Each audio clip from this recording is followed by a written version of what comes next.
Hi Leute, willkommen zu Drang About. Ich bin der Dirk und auf meinem Kanal dreht sich alles um Lava-Waffenbau und naja, so einige andere Sachen, schon mal ein bisschen Cosplay und sowas.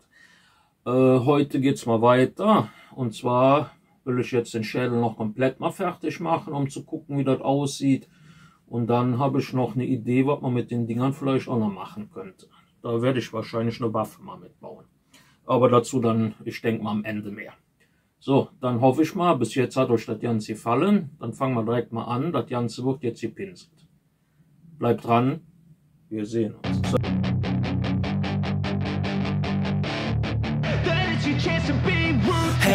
Wie ihr seht, ich habe schon mal ein bisschen wieder was vorgepinselt.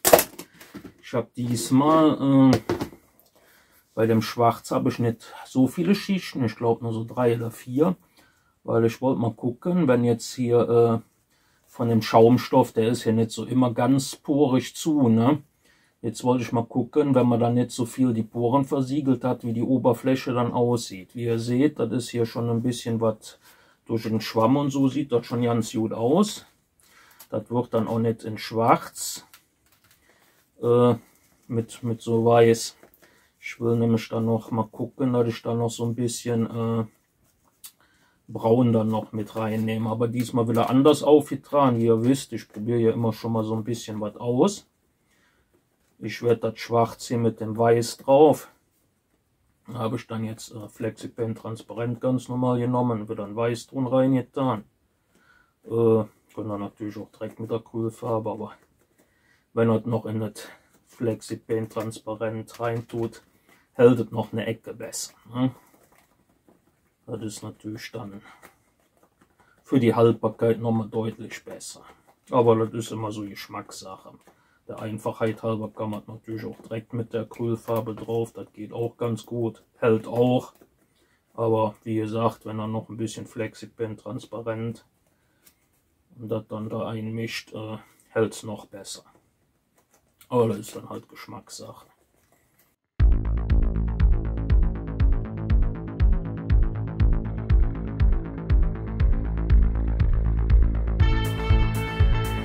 Das Ganze lassen wir jetzt erstmal wieder was trocknen und dann können wir dann mit ein bisschen braun immer dann drüber und dann noch ein bisschen schwarz, um das Ganze wieder so ein bisschen den Glanz rauszuholen. Bis jetzt sieht das schon ganz gut aus, finde ich, ne? So haben wir bis jetzt. So, dann hängen wir erstmal auf zum Trocknen. Das Weiß ist jetzt trocken, das sieht schon mal gut aus. Machen wir mal das Gürtelchen ab. Dann wollen wir mal schauen, ob wir das hier alles noch mal so ein bisschen. So.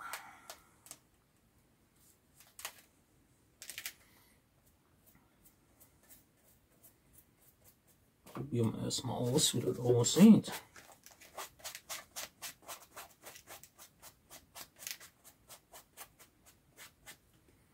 Jo. Richtig schön verdünnt.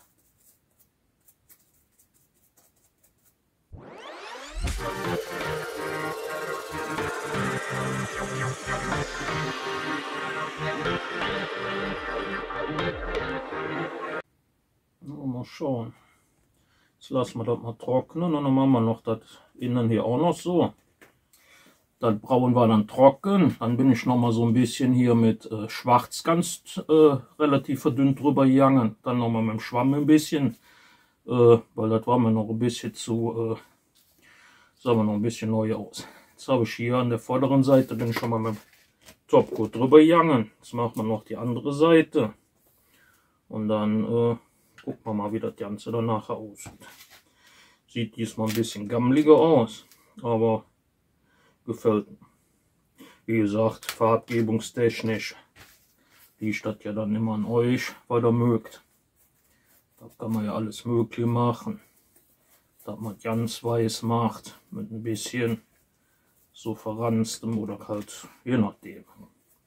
Da kann man dann farblich, wenn ihr sowas macht, dann machen, so wie ihr das gerne habt. Das ist dann eure Geschmackssache. Ich mag es gerne ein bisschen abgeranzter bei so Sachen.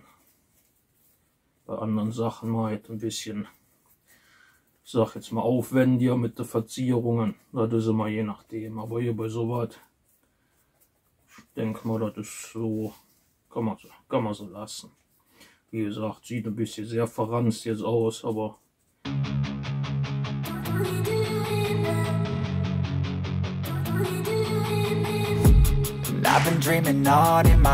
so sieht das Ganze jetzt aus. Ich hoffe, das kann man gut sehen. Ja. Wie gesagt, ich hatte ja auch andere Farbgebungen. Ne? Das ist ja hier so von den anderen. Das kann man natürlich dann auch. Der hier, der sieht jetzt schon ein bisschen hier so etwas hier wie aus der Urzeit aus. Dann kann man das natürlich auch, wenn man das dann vorher mit Braun und dann was weiß macht, in so einem Ton oder so. Ne? Wenn er nur schwarz dann macht und dann weiß drauf. Da kann man alles Mögliche machen. Ne? Da kann man auch noch ganz andere Farbtöne. Aber ich finde, das Ganze ist ganz gut geworden. Ne? Ich denke mal, das kann man so lassen. Ja, da würde ich mal sagen, das war es mit dem Thema Schädel, also Wolfsschädel machen. War ein bisschen viele Teile jetzt geworden, aber ich wollte mal alles Mögliche mal ein bisschen ausprobieren. Und wie ihr seht, so ein bisschen Arbeit sich zu machen, lohnt sich schon bei den Sachen. Ne? Ja, dann hoffe ich mal, das Ganze hat euch nicht so sehr gelangweilt. Ach ja, wo wir ja noch drauf wollten, was haltet ihr von der Idee? Ich habe ja von den Schädeln, habe ich mir noch mal ein paar gemacht, also noch nicht gepinselt, wie jetzt, was ich gerade gezeigt habe, sondern noch 2 habe ich mir gemacht. Da bin ich am Überlegen, ob ich dann nicht so eine Barbarenaxt mal machen soll, mit den Schädeln oben am Achsplatz in der Mitte irgendwie. Ist dann mal wieder eine Waffe, wird ein bisschen was Uriges. Könnt ihr mal in die Kommentare schreiben. Der Axt, Hammer werde ich dann vielleicht auch die nächste Zeit dann endlich mal angehen. Der ein oder andere hat ja schon länger gefragt, ob ich mal Video zum Hammerbau mache. Ja, mal gucken. Könnt ihr mal in die Kommentare was schreiben. So, dann hoffe ich mal, ihr habt ein schönes Wochenende. Dann sehen wir uns bei einem meiner nächsten Projekte bzw. Videos. Wir sehen uns.